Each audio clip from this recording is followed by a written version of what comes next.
Hallelujah. उस समय में ये जो याजक लोग वेदी में खड़ा होकर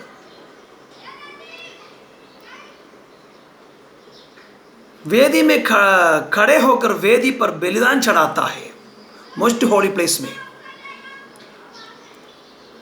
और वे यही सिखाता है यीशु मसीह क्रूस पर जो बलिदान दिया, ये जो कर्म है उसकी निरंतरता है। मतलब हम अगर ये बलिदान अगर मोस्ट होली प्लेस में खड़ा होकर अगर ये जो कर्म करेंगे, बलिदान चढ़ेंगे, तो वो यीशु मसीह की क्रूस के बलिदान की निरंतरता है। कितनी गलत सिस्टम से आप जरा सोच लीजिए। हम ये देखेंगे इब्रानियों की पत्री उसके 10वां अध्याय 10, 11 और 12, हम जरा पिछले क्लास में मैंने आपको ये वचन दिए थे। इब्रानियों की पुस्तक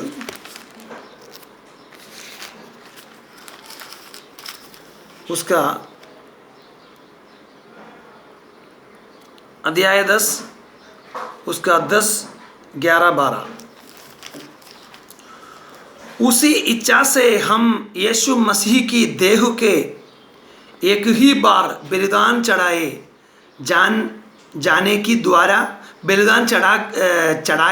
के द्वारा पवित्र किया गया है। वचन आपको बता रहे हैं,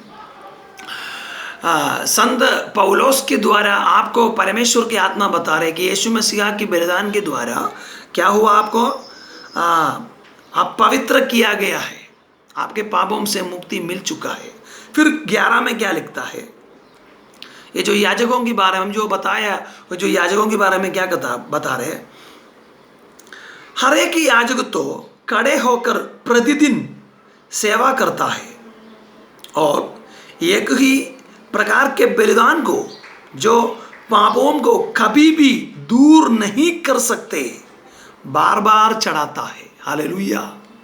कितने स्पष्ट परमेश्वर के आत्मा मेरे प्रियो आप लोगों को आज सुना रहा है। पवित्र बाइबल आप लोगों के पास है तो जरा सा पढ़िएंगे इस वचन को। इब्रानियों की पुस्तक अध्याय 10 लेसन 10 उसका 10, 11 और 12, ये 3 वचन में लिखा है। उसके 11 वचन में लिखे, एक बार वापस पढ़ेंगे। हर एक याजक तो खड़े होकर प्रतिदिन सेवा करता है और एक ही प्रकार के बलिदान को जो पापों के कभी भी दूर नहीं कर सकते बार बार चढ़ाता है। परंतु यह व्यक्ति तो मतलब यीशु मसीह जो व्यक्ति तो पापों के बदले एक ही बलिदान सर्वदा के लिए चढ़ाकर परमेश्वर की देहिना जा बैठा है। हालेलुया। बाइबल आपको बता रहा कि निरंतर वेदी पर खड़ा होकर बलिदान चढ़ाने की जरूरत नहीं, क्योंकि तेरे परमेश्वर मेरे प्रिय भाई तेरे लिए अपने जीवन को एक बार बलिदान देकर तुझे पवित्र बना हो चुका है। अब तुझे बलिदान चढ़ाने के लिए मोस्ट होली प्लेस पर चढ़ने की कोई जरूरत नहीं भाई। तेरे हृदय के अंदर उस परमेश्वर की आत्मा बसे हुए है। कुरिन्थियों की पत्री में लिखा गया है, तेरे शरीर मेरे मंदिर है। हालेलुया। तो अपनी शरीर को सही सलामत संभाल दीजिए, तेरे सोच विचारों को सही सलामत लेके चला दीजिए। हालेलुया। हम आगे पढ़ेंगे। फिर प्रकाशित वाक्य उसके दूसरे अध्याय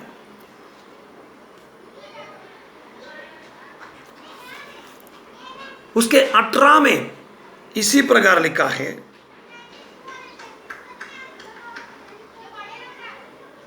जिसके आंख आगे की ज्वाला, मैंने शुरू में वही वचन पढ़ के शुरू किया, जिसके आंख की ज्वाला है वो तुझे देख रहा है। तुम इन सब वचन को पढ़ने के बाद भी अगर गलत काम करने जाएंगे तुझ पर न्याय होंगे। हालेलुया। ये इब्रानियों की पुस्तक में ये जो वचन सब सीखने के बाद मतलब समझने के बाद वही गलत काम करने वाले को क्या होगा एकदम स्पष्ट लिखा गया है। इब्रानियों की पुस्तक में वो भी दिया गया है।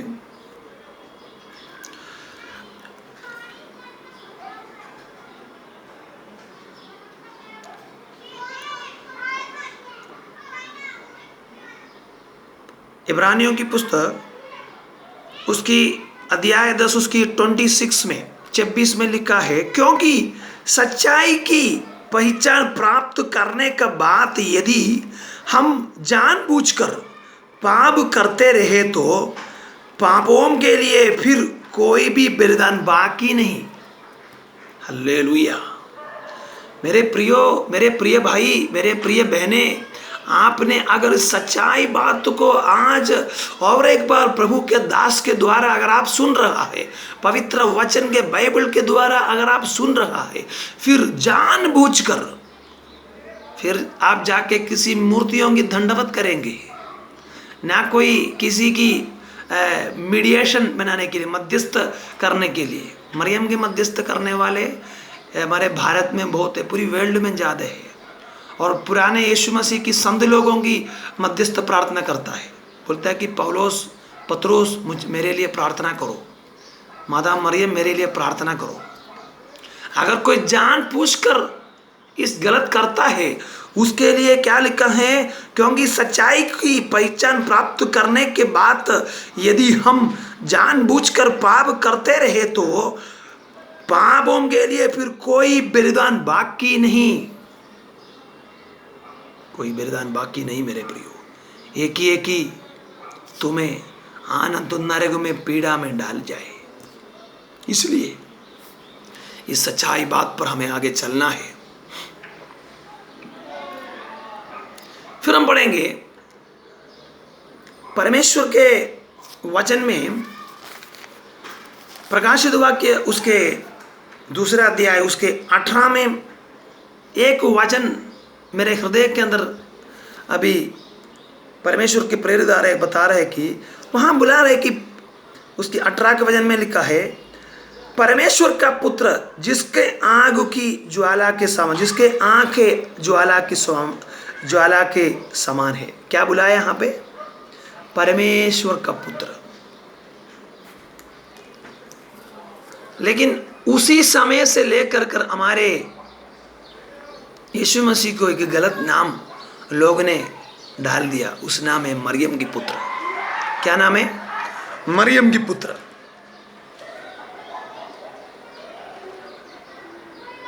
यीशु मसीह की नाम को उस समय के लोग बदल डाल दिया, मरियम की पुत्र। आपने कभी बाइबल में पढ़ा, पुराने नियम में कभी पढ़ा? यशायाह की ग्रंथि में यीशु मसीह की बारे में लिखा गया है। कहाँ आपने देखा कभी? दानिएल में देखा, नया नियम में मरती से लेकर कर प्रकाशित हुआ कि तक कई जगह पे आपने देखे। अगर अभी तक अगर नहीं पढ़ा तो जरा पढ़ के भी देख। कई जगह में अगर मरियम की पुत्र करके कहीं लिखा है क्या? नहीं लिखा है। लेकिन मरती के सुसमाचार में उसकी 3 अध्याय 16-17 में लिखा है, परमेश्वर कहता है यह मेरी पुत्र है। परमेश्वर के आत्मा कबूतर के समान उतरा और कहता है यह मेरी पुत्र है, तू उसको कान लगाओ, उसकी बातों को सुनो, यह मेरी पुत्र है।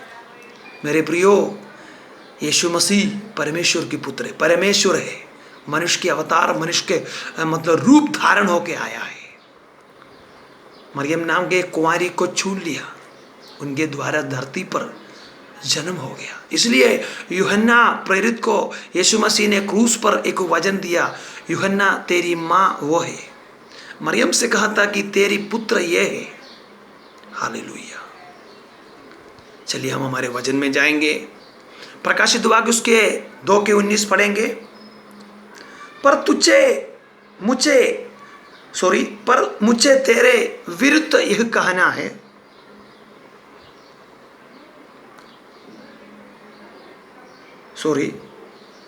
19 में लिखा है, मैं तेरे कामों और तेरे प्रेम और विश्वास और सेवा और धीरज को जानता हूं, और यहोवा की तेरे पिछले काम पहले से बढ़कर है। हालेलुया।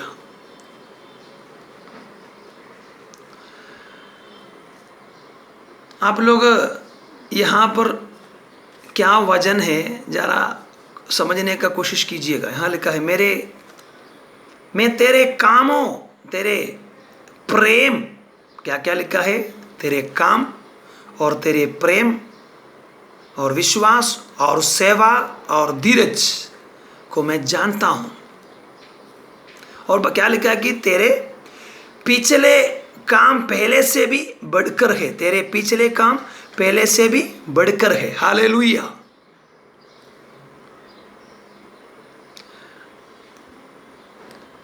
आप लोग इन बातों को थोड़ा ध्यान दिया होगा। बड़े बड़े जो चर्चेस, विशेष करके जो कैथोलिक चर्चेस, जो रिलीजन जो बन गए हैं, उनके अंदर इसी प्रकार की अच्छे अच्छे कार्य बढ़ते जा रहा है। देखा होगा, पुराने समय में भी वही था, अभी भी। स्वास्थ्य सेवकाई, जैसा कि स्वास्थ्य जो सेवकाई जो होता है, अच्छी बात है, करना भी बहुत जरूरी है। मैं आप लोगों से वो भी बोलने के लिए चाहता हूँ कि वो भी करना बहुत जरूरी है। गरीबों को खिलाना, पीड़ित को सहायता करना, परदेशी से प्रेम करना, जिसको कपड़े नहीं है उनको कपड़ा पहनाना, गरीबों को पहले बताया सहायता करना, अनाथों को सहायता करना बहुत जरूरी है। लेकिन केवल वो स्वास्थ्य काम रहने से भी काम नहीं होगा, और तुम्हारे विश्वास भी सच्चा बाइबल के आधारित होना चाहिए। केवल विश्वास से भी काम नहीं। यहूदा की पत्री में लिखा है, केवल यहूदा की पत्री में पौलुस कहता है विश्वास के द्वारा, और यहूदा ने उसको खंडन नहीं कर रहे। यहूदा बोलते हैं विश्वास भी चाहिए, उसके साथ प्रवृत्ति काम भी होना चाहिए। हालेलुया। यहां कहता कि तेरे प्रेम, विश्वास, सेवा, धीरज, काम, ये सब पिछले कामों से पहले से बढ़कर, तेरे पिछले पहले कामों से भी अभी बढ़ते जा रहे, लेकिन तेरे अंदर वचन के आधारित जीवन नहीं है। हालेलुया।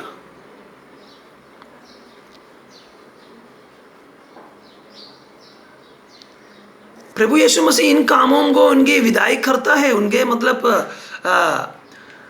सराहन उनकी विदाई करता है उनको। प्रभु यीशु मसीह उनको नीचे नहीं दबा रहे, बोलते कि करो तुम लोग, ये सब काम करना बहुत जरूरी है। मैंने भी आपको वही बता रहे करना है, लेकिन बाइबल के वचन के आधारित करना है। लेकिन ये जो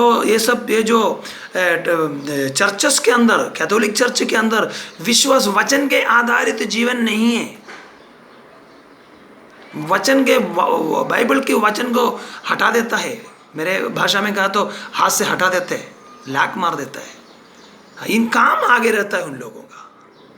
वजह यहाँ कहता है ऐसा नहीं, तेरे पास ये दोनों चीज होना, विश्वास, वचन के आधारित जीवन करना है, और इन सब काम भी तेरे अंदर होना है। हालेलुया। हम उसके 20वां वचन पढ़ेंगे, दूसरा अध्याय उसके 20 पर। मुझे तेरे विरुद्ध यह कहना है कि तू उस स्त्री इजेबेल को रहने देता है, जो अपने आप को भविष्यद्वक्तिन कहती है, और मेरे दासों को व्यभिचार करने और मूर्तियों के आगे चढ़ाई गई वस्तुओं खाना खिलाकर भरमाती है। हालेलुया। यहां कहता है पर तुझे, तेरे ये सब काम ठीक है, यीशु मसीह कहता है संदेश, जब तुअतीरा का कलीसिया को जब संदेश देता है तो कहता है मेरे भाई, तेरे पास ठीक है, तेरे पास काम है, तेरे पास प्रेम है, तेरे पास सेवा है, तेरे पास धीरज है, सब कुछ है, लेकिन अरे भैया तेरे पास एक तेरे विरुद्ध, मुझे तेरे विरुद्ध एक कहना है कि तू उस स्त्री इजेबेल को रहने देता है। इजेबेल को क्या करता है तू? अरे तू उसको रहने देता है। और उसकी आदत क्या है? वो क्या किया है? जो अपने आप को भविष्यद्वक्तिन कहती है और मेरे दासों को व्यभिचार करने और मूर्तियों के आगे चढ़ाए गए वस्तुओं को खाना खिलाकर भरमाती है वो। अब आपको ये समझना कि इजेबेल है कौन। इजेबेल को समझने के लिए आपको पुराने नियम में जाना पड़ेगा। पहला राजा 16 अध्याय 29, 30, 31 पुस्तक अध्याय, सॉरी, पहला राजा अध्याय 16 वचन 29, 30 और 31। 16 में 29, 30, 31 हम जरा सा वो भी ध्यान करेंगे। पहला राजा उसका 16, उसका 29, 30 और 31। यहाँ क्या लिख के जा रहा सा देखें, क्योंकि इजेबेल कौन है आप सभी को, आप लोग जानता है, मैं जानता हूँ, लेकिन यदि कोई व्यक्ति पूछेगा यार इजेबेल कौन, कहाँ से आ गई, इजेबेल है कौन, हमें ये समझना है। हाँ लिखा है, यहूदा का राजा आसा के 38वें वर्ष में ओमरी का पुत्र आहाब इसराइल पर राज्य करने लगा और इज़राइल पर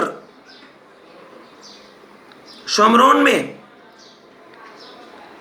22 वर्ष तक राज्य करता रहा। और उम्री के पुत्र आहाब ने उन सबसे अधिक जो उससे पहले थे वह कर्म किए जो यहोवा के दृष्टि में बुरे थे। इतनी बड़ी बुरे आदमी थे आहाब राजा, उम्री के पुत्र। अब वो जो जिससे शादी करने वाला, जिसको शादी करता है उनकी पत्नी, उनका नाम है इजेबेल। अब इजेबेल ने वहां पर क्या किया जा रहा देख लीजिएगा। उसने तो नाबात के पुत्र यरोबाम के पापों में चलना, हल्की सी बात जानकर सिदोनियों के राजा यतुबाल की बेटी इजेबेल से विवाह करके बाल देवता की उपासना की। क्या क्या किया? इस्राएल के राजा आहाब ने इसाबेल को क्या शादी करके उनको क्या क्या मिला? बाल देवता की उपासना किया और उसकी दंडवत किया। और उसने बाल का एक भवन, बाल नाम का अन्य देव का एक भवन शमरोन में बनाकर उसमें बाल की एक वेदी बनाई। उसके बाद और भी लिखा है, और आहाब ने एक आशेरा भी बनाया, वरन उसने उन सब इस्राएली राजाओं से बढ़कर जो उससे पहले थे इस्राएल के परमेश्वर यहोवा के क्रोध दिलाने के काम किए। आमीन। आप समझ गया ना? इजाबेल की आदत, जिस प्रकार इजाबेल ने मेरे प्रियो आहाब को भरमाया, इसलिए यहाँ एग्जाम्पल दिया गया है। इजाबेल जो स्त्री, इजाबेल को तू रहने दिया। इजाबेल को रहने का देने का मतलब क्या है कि ये जो नया सिस्टम से संसार में शामिल होकर जो चर्च डिनोमिनेशन, जो चर्च जो आगे बढ़ रहा है, तू इजेबेल है। परमेश्वर तुतीरा को बताता है कि तू इजाबेल है, मेरे लोगों को तू वजन नहीं देता है। फिर तू क्या देता है यहां बता रहे, तू जिस प्रकार आहाब राजा को फरमाया, कैसे कैसे? इसाबेल की विवाह करके बाल देवता को उपासना करवाया, उसको दंडवत करवाया, और क्या बाल का एक भवन शमरोन में बनाकर उसमें बाल की एक वेदी बनाया, वो भी छोड़ के आशेरा की एक आशेरा भी बना के दे दिया। अब आप समझ गया इसाबेल कैसे औरत होगा। हालेलुया। इसी प्रकार कलीसिया फरमाया गया, लोग फरमाया गया। कलीसिया के अंदर रोमन एम्पायर ने, रोमन साम्राज्य ने जो क्रिश्चियन रिलीजन बनाकर उसको इसाबेल की समान कर दिया, और उस डिनोमिनेशन जो चर्चस वहाँ जो लोग आ रहा है, जो लोग था, उन सभी को गलत शिक्षाएं दिया जाता है। हालेलुया।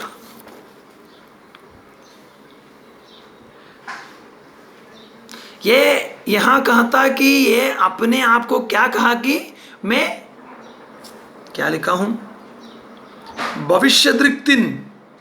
अपने आप को कहता कि मैं भविष्यद्वक्तिन हूं। कलीसिया कहता कि मैं उस समय की जो डिनोमिनेशन, जो चर्च, जो कैथोलिक चर्च कहता कि मैं भविष्यद्वक्तिन हूं। मेरी बातों को सुनिए। कहता कि तुम लोग बाइबल पढ़ने की जरूरत नहीं है। यूनिवर्सल चर्च कहता है। रोमन कैथोलिक में देखा होगा आप, किसी की बुराई नहीं कर रहा हूं, देख करके दुख होता है। कहता कि बाइबल मत पढ़ो, कोई जरूरत नहीं है। चर्च के अंदर फादर वेदी में खड़ा होकर जो बोलता है बस वैसे चलाओ। मरियम माता से मीडिएशन प्रार्थना करो, मध्यस्थ प्रार्थना करो।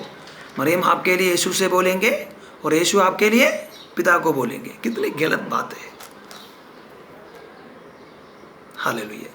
यहां कहता है कि बाइबल हमें मिला है। वहां के डिनोमिनेशन चर्च कहता है, जो इजाबेल कहता है बाइबल हमें मिला है, उसको हम पढ़ेंगे, तुम लोग मत पढ़ो। विश्वासी को कहता है कि तुम मत पढ़ो। इसी प्रकार सीख रहा है। इसी प्रकार के विश्वासी कोई अगर कोई पास्टर, कोई पेंटेकोस्टल पास्टर के पास मिलेंगे तो वो उनको वजन समझाएंगे, तो ये लोग बोलता है कि तुम हमारे आदमी के लोगों को खींच के लेके जा रहे। लेकिन सच क्या है लोग नहीं समझ सकता है। आज यदि कोई नया व्यक्ति, मेरे रोमन कैथोलिक, यदि इसी प्रकार की कोई यूनिवर्सल चर्च के कोई व्यक्ति अगर इस वचन को सुन रहा है, आज मन फिराइए इस सच्चाई को। मेरे भाई लोग, हम सब एक मनुष्य की परंपरा है, आदम की संतान है। इनमें से कोई भी नष्ट नहीं होना है मेरे प्रियो। हालेलुया।